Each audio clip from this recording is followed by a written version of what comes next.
سلطان صلاح الدین ایوبی کے زمانے میں ایک صلیبی جنرل تھا۔ اس کا نام ریجنالڈ تھا۔ اس نے حاجیوں کے ایک لشکر کو روک لیا اور سارا سامان لوٹ لیا۔ اس پر حاجیوں نے کہا، ہم حج پر جا رہے ہیں، ہمیں جانے دو۔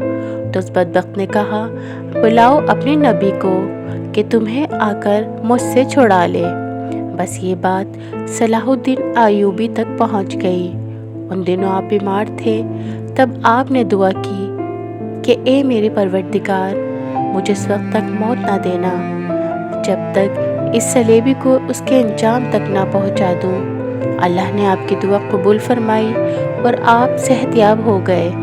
پھر وہ لمحہ آیا جب اللہ نے آپ کو فتح دی تو جتنے جنرل تھے آپ نے سب کو معاف کر دیا، مگر جب ریجنالڈ سامنے آیا تو آپ کو غصہ آ گیا اور اپنی تلوار نیام سے نکالی اور اس کے ٹکڑے کر دیے اور کہا، اے گستاخ، تو نے کہا تھا بلاؤ اپنے نبی کو، لے نبی نے اپنا نوکر صلاح الدین بھیجا ہے۔